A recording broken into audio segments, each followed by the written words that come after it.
First of all, I would like to introduce myself. My name is Volkan, and I've been working in Prota Group for almost 11 years. So today we will talk about our load editor.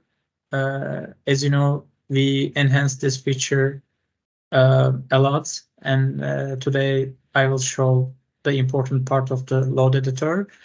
And we will talk about the design process in ProtaStructure. Of course, I will show some tips and tricks during this phase. So first, let's start with the creating combinations. So that's why I'm going to go to the analysis, building analysis, and loading combinations. In here, we have loading editor that you can create your load case and your load combinations. So I'm going to select load cases. By the way, you can select seismic loading over here. If you would like to apply wind loading, you need to select wind loading option and soil pressure.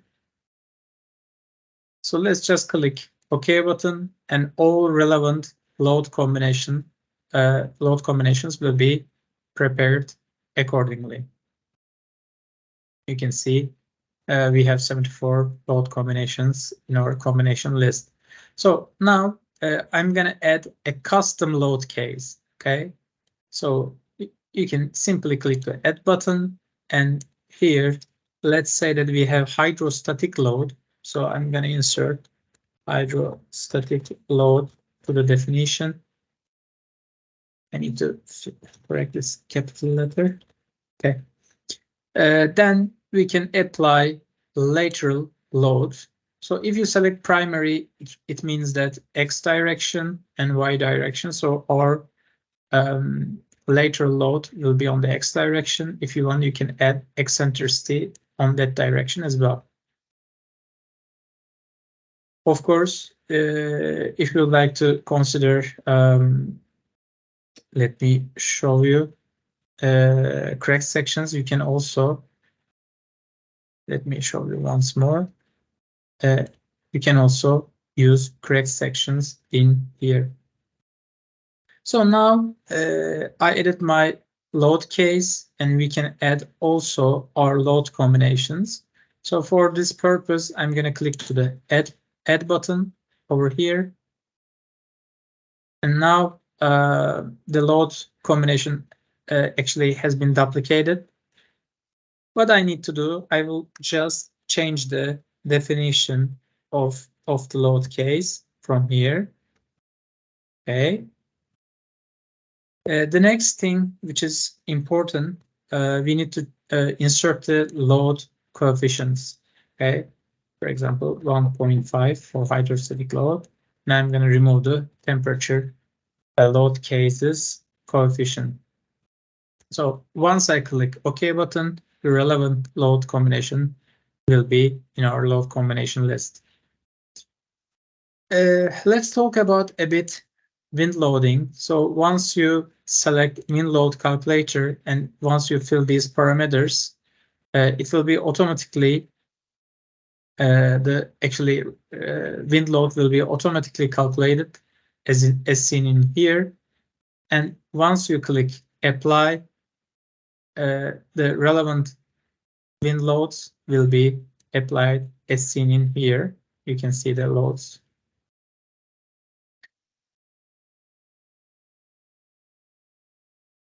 So now let's talk about a bit how we can insert basement walls soil loads. So for this purpose, I'm going to go to the first story, of course, in plan view. And in here, we have loading tab. Okay. In the loading tab, you can simply select load editor, story 1. And you can see that story's preview actually.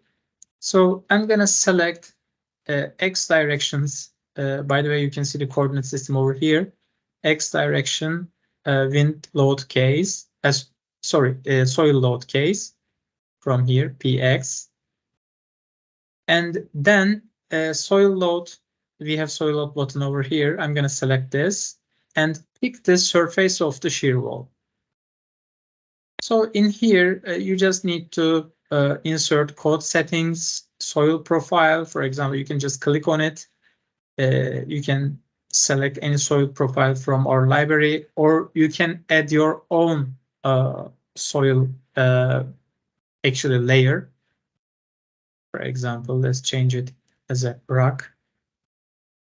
So you can add surcharge loads. For example, if you want to remove point load, you can just remove the surcharge load, or you can transform the surface load to the point load. It's up to you.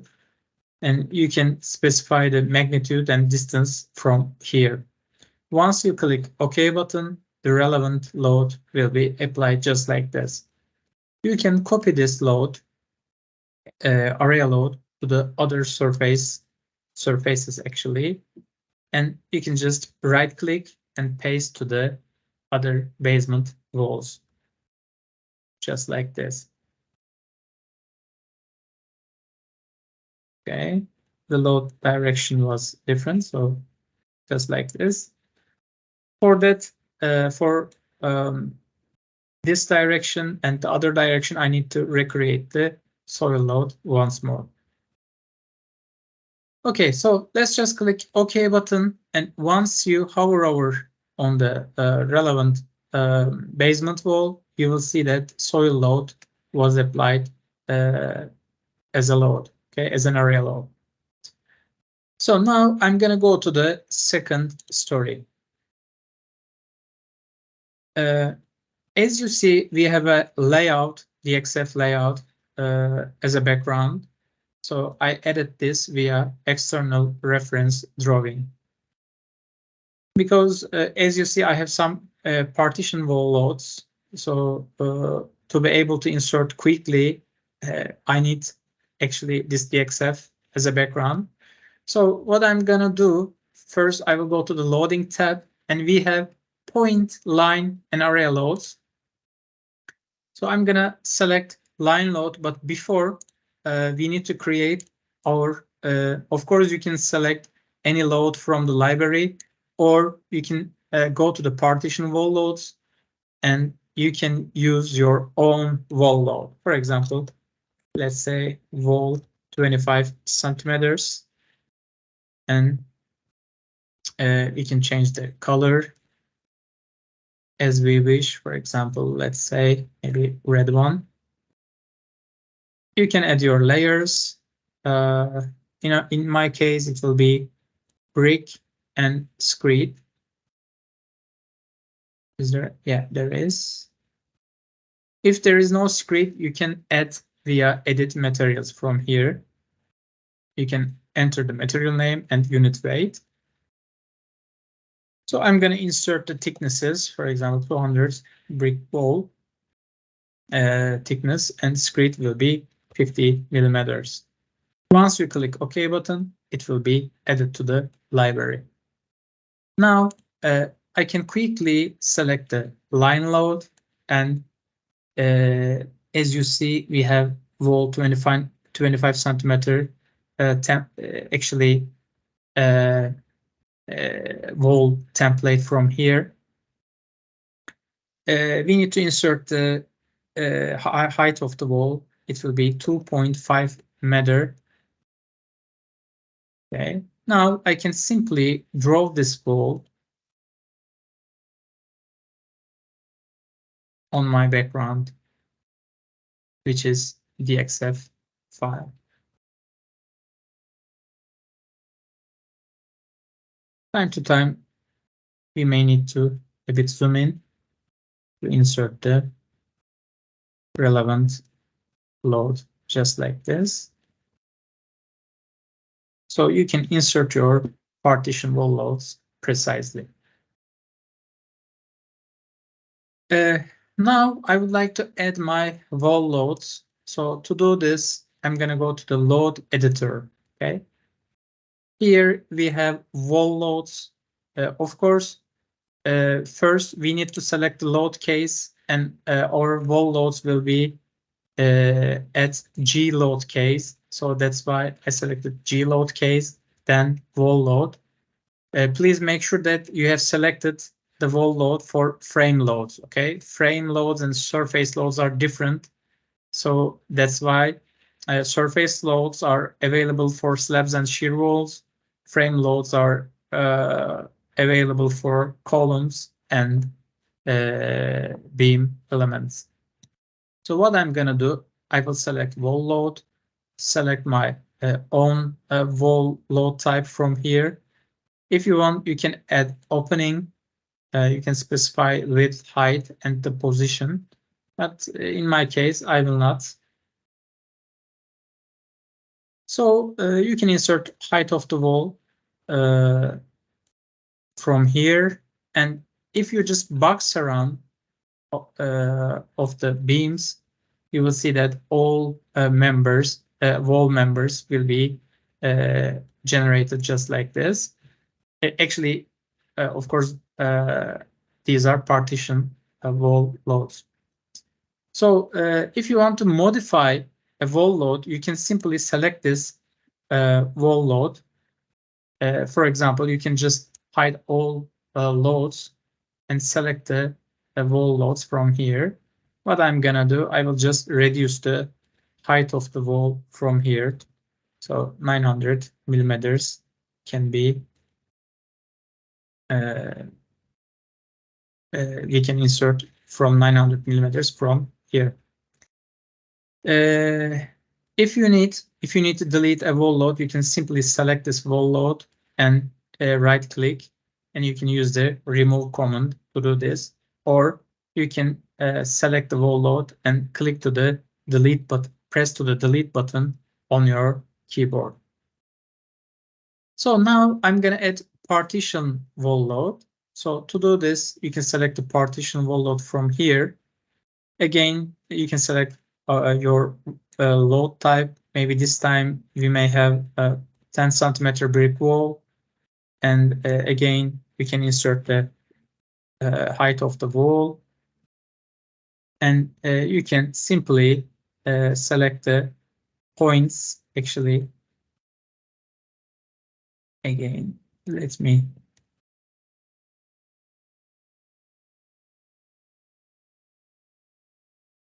Okay, partition wall loads.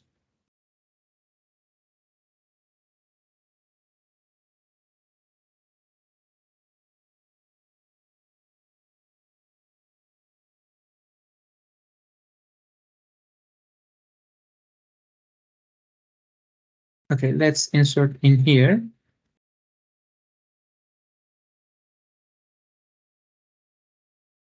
Maybe % will be better option. Otherwise, okay. So you can see that our partition wall load is over here. We can add also to this part by selecting the beam. Okay. Again, we can select the insertion point just like this. Once you insert, you can simply select this wall load and change the position of it. For example, we can specify distance from the starting point. Maybe end offset can be 0. And beginning of the load, starting offset can be 1500 millimeters. Okay, so you can simply set the position of the wall load from here. I'm going to also increase the wall height from here. Okay. So let me delete this wall. Okay, so the next thing that I want to talk, for example, we have point loads. So you can simply pick a point on a beam, just like this. And we have different directions. You can apply the point load on Y direction. For instance, let's select the Y direction, and you can change the magnitude from here. 5 kilonewton. Okay. So by the way, if you select this point load, you can clearly, let me show you once more. By the way, these filtering options are really useful. I'm going to hide all loads and only show the point load. Okay. So what I can do, I can edit this load. So the position can be, for example, at the middle of the beam. So you can insert 50%, then the new position will be updated for the point load. So let's just delete this wall load, actually point load. We can continue with the full uniform load. You just need to pick the beam, and uniform load will be applied just like this. You can specify the direction and magnitude from the left pane in the load properties. So let's continue. You can use, for example, partitional uniform load. You can specify the insertion. Okay, maybe 10 kilonewton, and you can simply select the beam, and it will be applied just like this. Okay.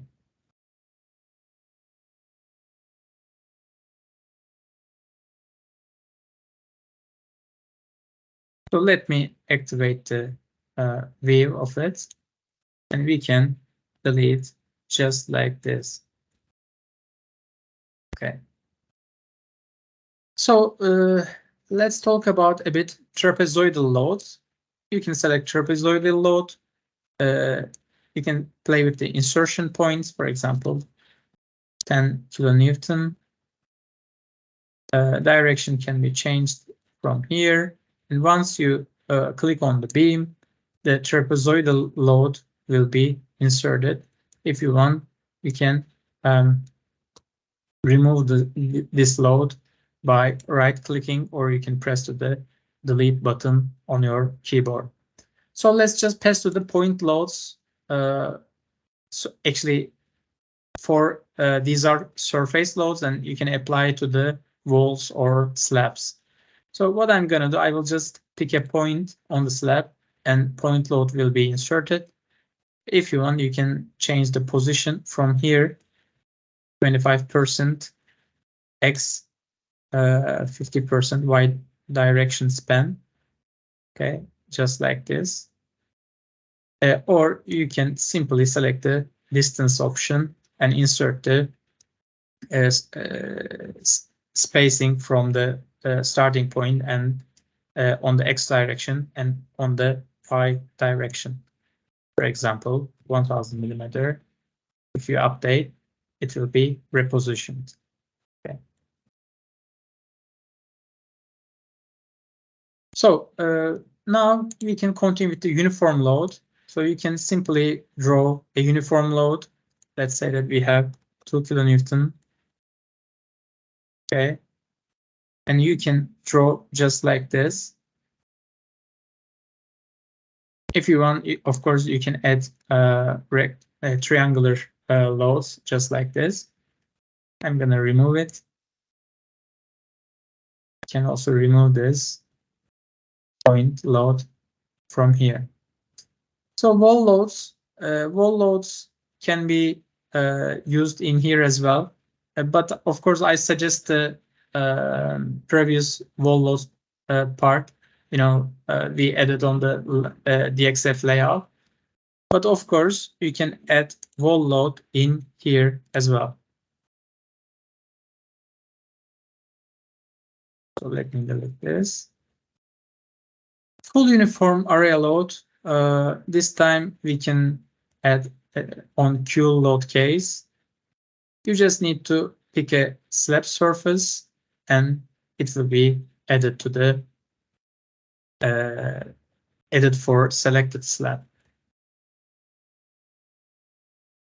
We have polygon uniform area load, so you can simply draw a load, something like this, and you can end the drawing by right-clicking, and the load will be generated just like this. If you want, you can, of course, delete this load from by the delete button on your keyboard. So I'm going to add wall area load. This time I'm going to use the hydrostatic load case. Okay. So let's just pick a surface, but first I need to set the magnitude from 0 to -5. If you insert a negative value, you will change the direction of the load. And simply you can select the surface of the shear wall. Okay. And lastly, I would like to talk about temperature loading. If you select temperature load case, then the thermal load options will be available. Okay. Normally they were inactive, but if you select the thermal load case, they will turn to the active view. So you can simply select them and apply for all members in the model, or for example, only columns. It's up to you. By the way, axial load, if there's if the member is shrinking on axially because of the temperature difference, or extending axially, you can insert the value from here. But if you have a temperature difference between surfaces, for example, you have a structure and you may have a huge difference between inside of the outside of between inside and outside of the structure. So you can specify the temperature difference from here. Let's just cancel it. I won't use any thermal load. We can also check this one is a batch thermal load button, and if you select the thermal load, it will be applied only for selected member. So we can simply select member, and thermal load will be applied as seen in here. But if you want, of course, you can remove it. So as you see, we inserted all wall loads. If you want, you can add partition wall load as seen in here. So now we can go to the analysis, and in here, first I will show some model options. By the way, first in pre-analysis we have seismic parameters, especially for Eurocode. These are affecting the load combinations. So first you need to fill these parameters. Okay. Then you can go to the model options, and in here, for example, you can change the stiffness parameters, or you can specify the wall model from here. I generally use finite element shell model, and I suggest you to do same actually. For slab model, if you want, you can, for example, cancel rigid diaphragm of the fourth story from here.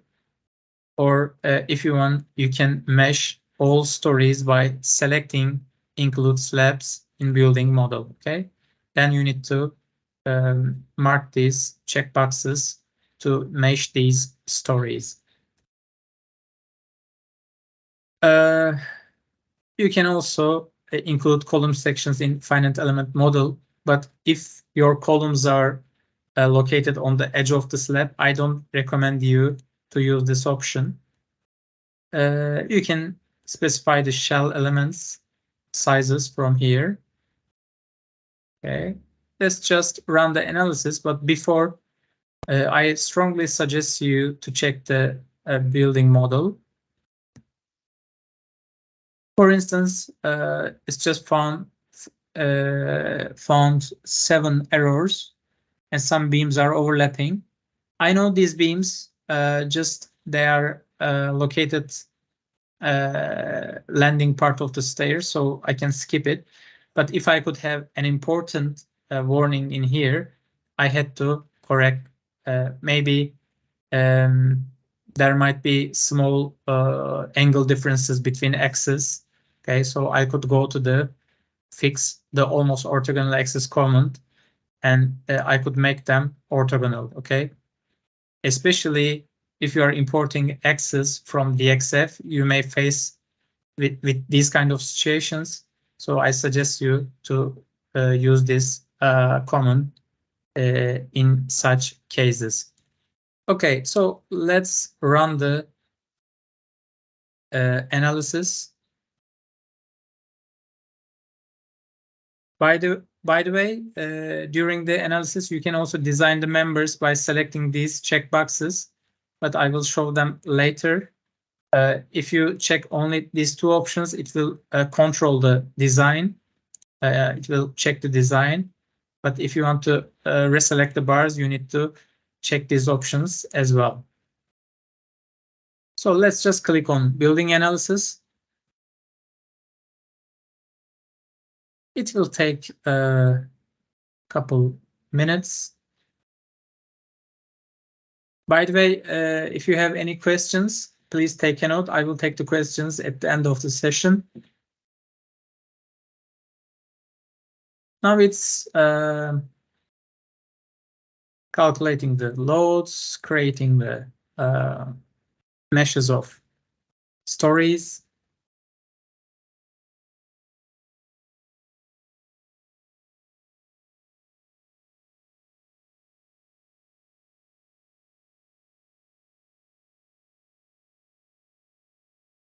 Okay.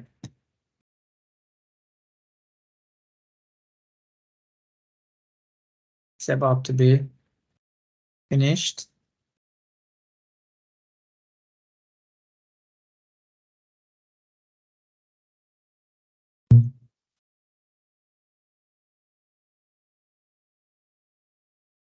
Then we will talk about a bit a post-analysis part. I will show the our analytical model, how we can review the internal forces.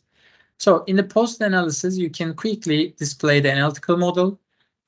And in here, first, you can review the diagrams. You can select the load combinations from here or the envelope value. Okay. Here, you can review the bending moments from here. Of course, you can filter the members. For instance, these slab meshes. Okay, these slab meshes may block your view, so we can just remove them from the view if you need. Okay.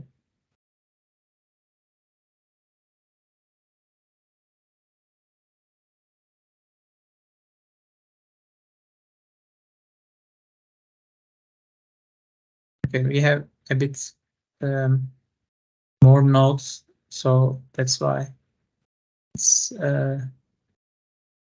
taking a couple seconds. Okay, so in here, what we can do, we can simply select the bending moment for frame elements. Of course, by the way, the envelope is selected, and it also causes this duration difference. Okay. So what I'm gonna do, I would like to also show the contours. So I'm gonna select one of the combination here, and let's just select the slabs once more. So in the top view, okay, you can filter some stories. So I would like to see only 4th story. Then we can pass to the contours. We can activate user-defined contours if you need. And we have required steel areas over here. So you can simply select any combination or envelope diagram and check the required steel areas from these pane. Under effects pane, and simply you can review the required steel areas from here. Okay, so let's just close this window and we can continue with the design of columns.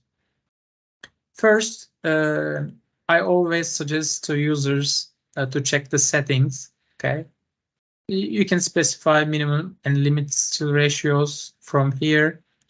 Parameters. We have 2 different selection methods: fixed bar layout method or bar layout optimization method. Generally, I use fixed bar layout method, and I use my own design. I specify manually rebar numbers and then copy to the other column elements. But if you select this option, it will automatically maximize the rebar spacing. Okay. Time to time, it's also useful option, but generally I use fixed bar layout method. So in the selection column containment, you can select the your link pattern. Okay, you may have double link or cross link. You can select it from here. Wall containment. First, for basement walls, I'm gonna use without end zones, but the walls which continue along the stories, I will add end zones. Okay. Longitudinal bars, you can limit the reinforcement from here, but please do not select the same diameter with the minimum and maximum. Okay. Please make sure that there is at least a couple diameters between minimum and maximum values. You can add different concrete cover. If you want to change, you can insert from here. Links, you can specify the minimum link bar size from here. We have some detailing setting. For example, you can specify the lap position. It might be on the bottom of the column or middle of the column. It's also available for shear walls.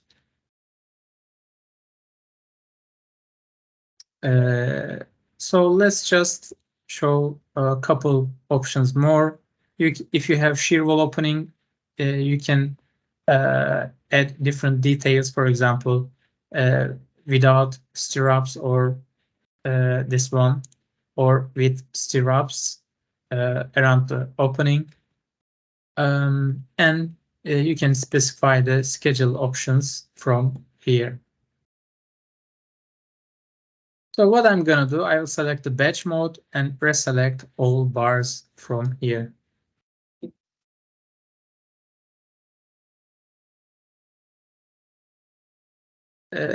By the way, we have so many combinations, so that's why it's taking a bit time.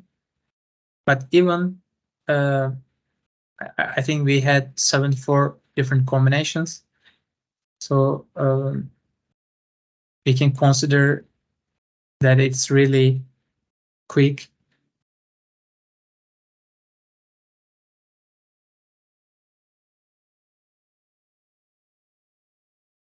Okay, so now I would like to show how you can add rebars in the polyline columns. Okay, so you can simply double click in one of it. You can see that the P means it's a polyline column. So you can simply get into the rebar layout and remove the actually steel bars and links. So first I would like to add a link. You can use this command, insert links command. Then we have automatic containment to arrange the rebar numbers. For example, you can add from here N1 2 rebars, N2 only 1 rebar, N3 1, yeah, N4 2. Okay, so corner bars will be 1, so that will be a single bar on the corner. And yeah, once you click OK button, the relevant rebars will be generated. Of course, if you need, you can hover over on it and remove the bar, or you can just select the point, drag to the other corner, and you can insert new rebars just like this. I will do this on the other side as well. You can add tie bars by selecting the rebars from the center, okay, just like this. And if two tie bars or stirrup and tie bars are intersecting, you can also add rebars on the intersection points, okay, just like this.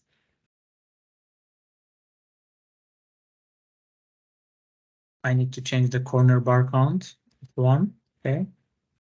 Now you can see that there's a single bar which is placed on the corner of tie bar and stirrup, just like this. So once you click OK button, you can design this rebar pattern, and relevant diameter has been selected. In the column analysis, you can see the interaction diagram, and all combinations are remaining under the diagram. So it means that our column is sufficient. You can review the diagrams from here. For example, axial loads, shear forces, and bending moments. If you would like to see the preview of the elevation drawing, you can also open the elevation drawing view. So once you click OK, the relevant column, actually you can see that bar number has been changed. So what I can do, I can copy this bars to the other stories, paste bars to all. If you select this, the software will automatically paste to the similar columns. But if you paste bars, you need to select columns. I mean, if you use the first option, you need to select columns. But if you select the second option, paste bars to all, it will automatically paste to the all similar columns. So in our case, I will use this option.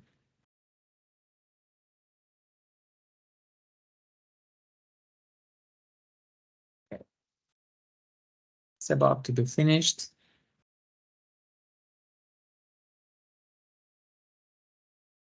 Okay. So the next thing that I want to show you, I generally filter the fail members if there's any. Now we don't have, but if we could, it will be listed. It would be listed in here. So let's just display all members. Generally, what I do first, I list basement walls, and I set the wall containment without end zones for basement walls.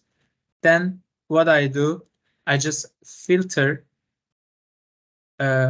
shear walls which continue along the stories, for example, 1, 2, and 3.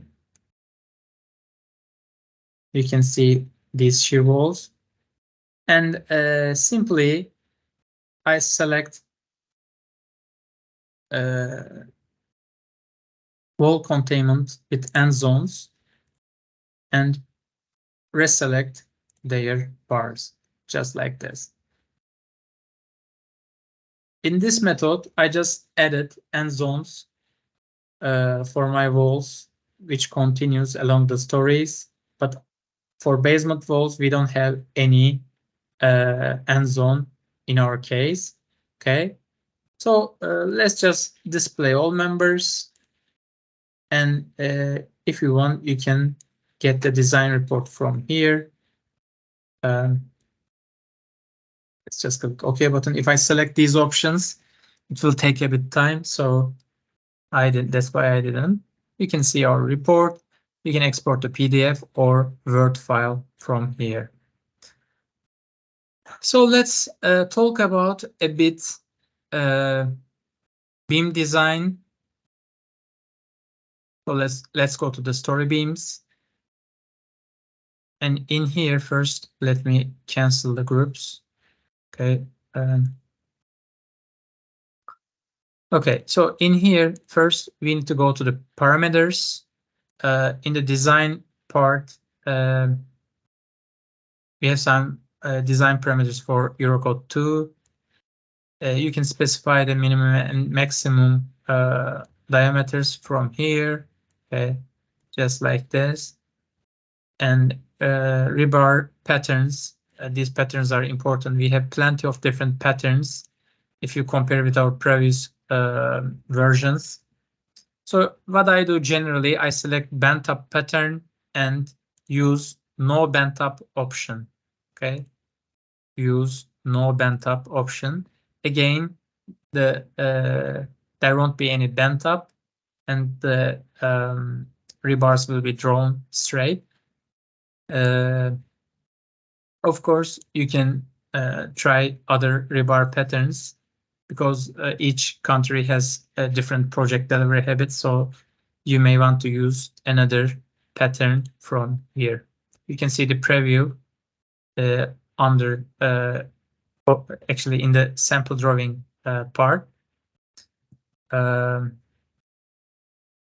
let's go with let's continue with the curtailment part. In the bottom span bars, you can simply select the lab position, for example. I generally use adjacent span, but also you can extend by lab into the support. Okay. So we have some important actually options for drawings, especially I suggest you to use replot bars below beam. Okay. And you can annotate steel bars in beam like this. So these two options are important in my opinion. Okay, so let's just click OK button. Then we can reselect all bars using the batch mode button.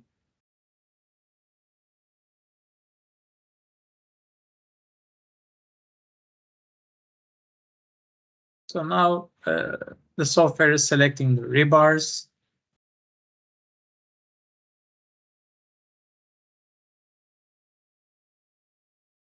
So what I do next, first, I'm gonna get into a beam axis, and I will do some modifications, and I will copy to the other similar, actually other similar beam elements. So that's why the copy and paste command, copy bars and paste bars command is important for column and beam design. But of course, you can group the members. For example, you can group members vertically, or I will show soon.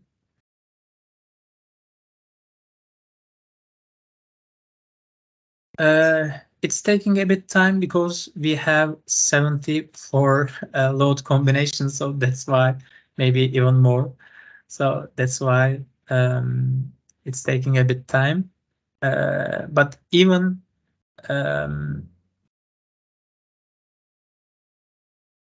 I think it's really quick if you consider that we have 74 load combinations.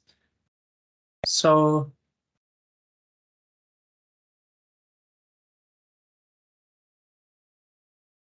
okay, so what I can do, I can simply double click on it in one beam axis, and you can play with the rebar numbers, for instance, or rebar diameters, okay, like this. So then you can check diagrams. You can see the preview of the detail. And once you click OK, the relevant rebar numbers and diameters will be stored. What you can do, you can copy these bars to the similar ones.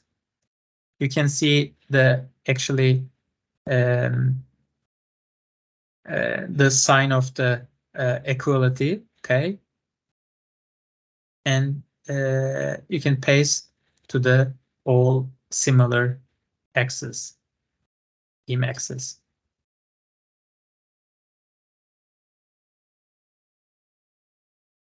Another method that you can create typical beam details is automatic grouping. Okay, you can group, for example, all beams vertically, or you can group all similar axes. Okay, so I'm going to group vertically, and you can check the groups. Actually, you can sort the groups by clicking on the group heading. Okay, and these ones are actually group headers. So what I'm gonna do, I will just reselect the bars. And if you use the grouping option, it will allow you to have a single detail, and you will see only the labels of different beams and different axes, okay? Different beam axes. So in my opinion, it will save a lot of drawing sheets, and we can consider this especially to reduce the sheet numbers.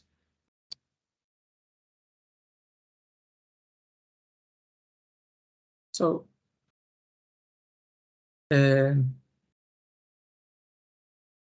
okay. So the next thing that I will talk is slab design. We will create a slab strip, and I will explain the slab strip properties. We will create a report of it, and then quickly we will design the steel part, and we will finalize the session.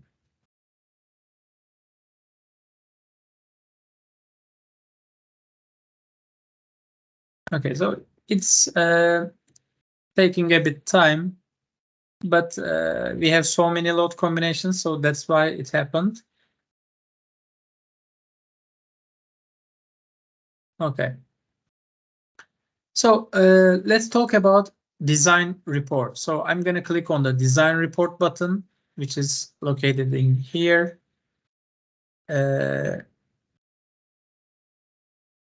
Okay, I think it's just finished.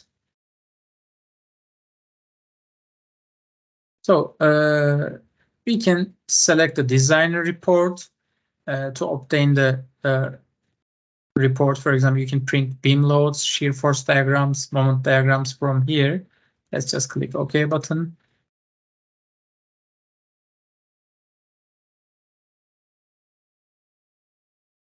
By the way,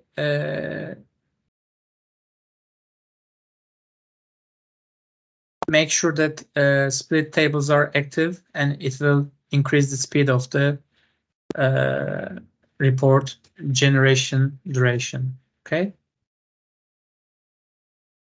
You can click on the bar list, and by the way, you can review the all bars in this list, or you can have the summary table. Summary table is exactly the preview of this interface. So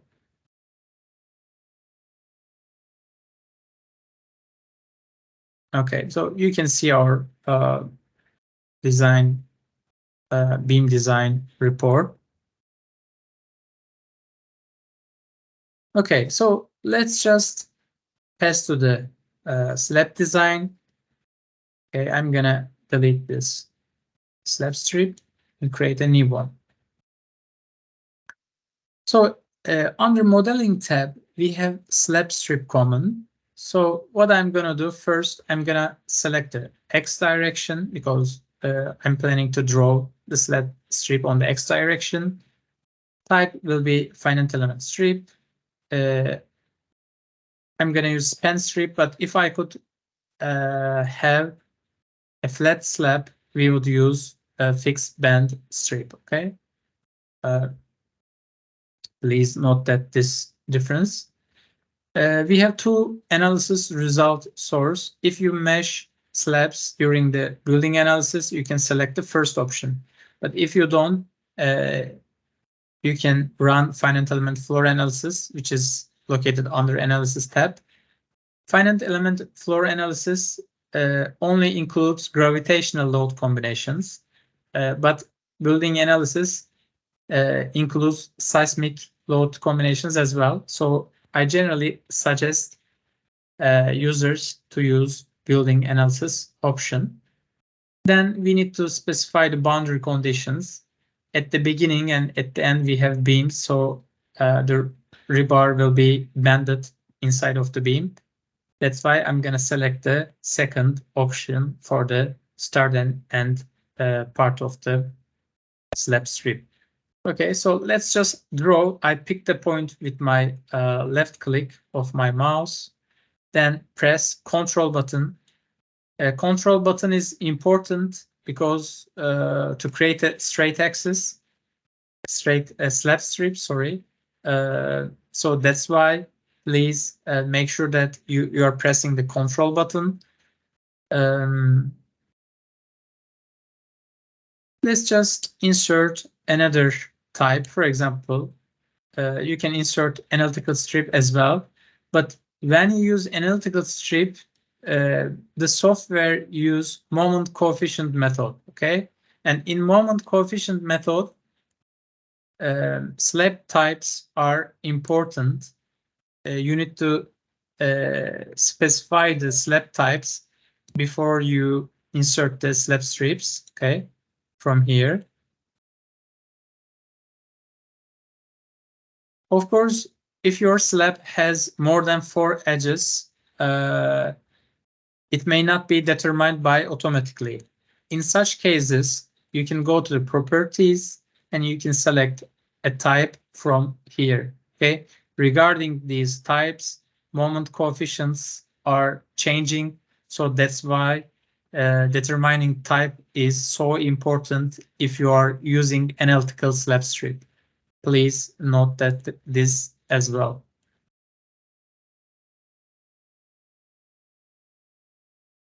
So let's just create our report. So to do this, you can go to the, you can right click on the slabs and you can go to the slab analysis and design. In here, you can check the designs in batch mode.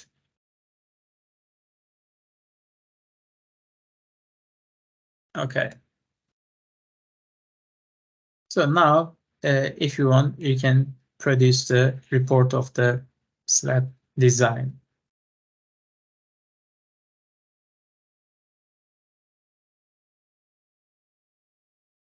Just like this. If you are using analytical strip, the slab types will be shown. Otherwise, they will not be seen in the slab design report. Because, for example, in this case, we are using the finite element strip. Of course, you can export PDF or Word file. So on the fourth story, we have flat slabs, and in flat slabs, we generally use strip bands. Okay, so the second option. The only thing that I need to show is slab limits. you can specify the slab limits by clicking this button. For example,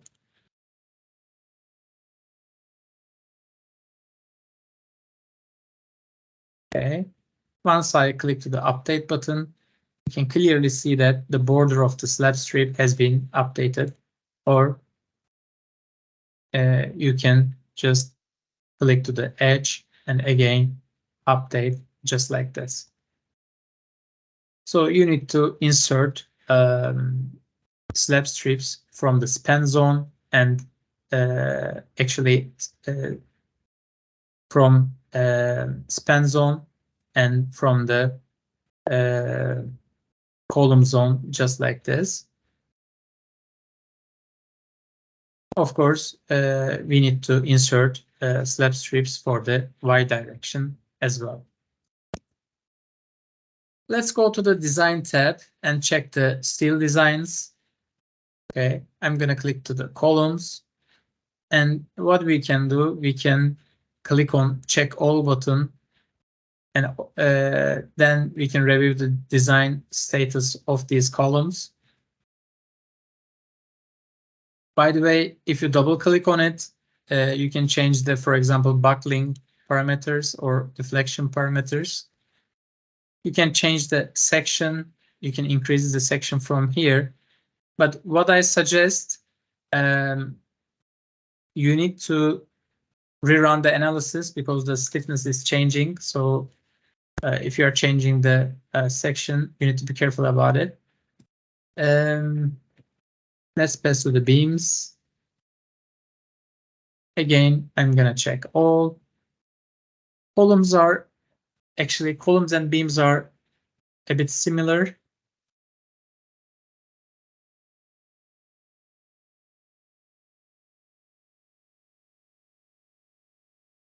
Okay, it's about to be finished.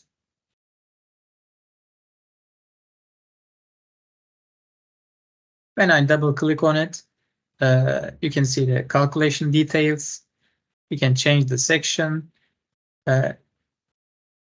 You can see the design stations, okay, or diagrams from here. Deflections can be seen.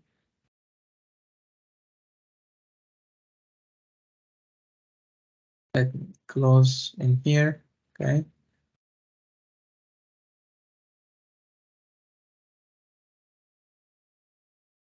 And for instance, braces, you can just check all brace members. Once you double click on it, you can see the brace components in here. Okay, it will be highlighted on the figure if you select each component.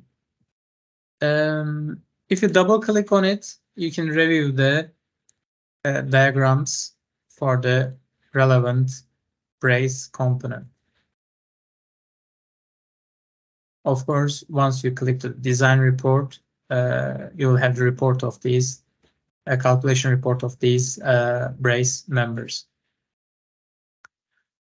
So the next thing that I need to talk about purlins. So you can simply double click on it and you can review for the each purlins design from here. For example, you can just double click again and you can review the selected purlins internal forces from here.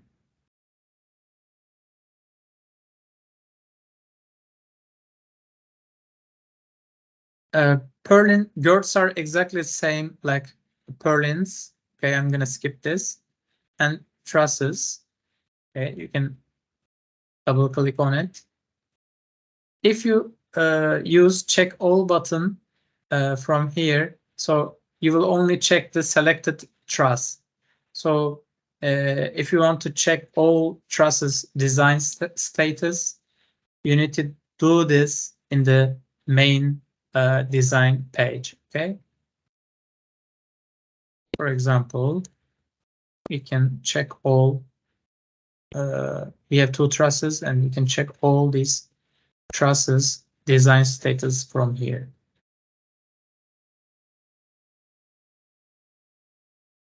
Of course, for each steel component, we can modify the buckling parameters or deflection parameters.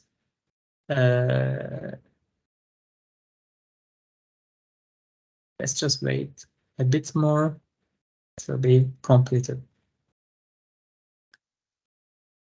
Once you produce all reports, it will be extracted to the report manager, and you can merge the reports in report manager to submit a single document to the authorities. Okay.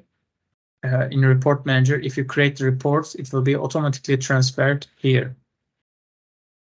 So today, actually, we talked about how we can insert loads, how we can design the members.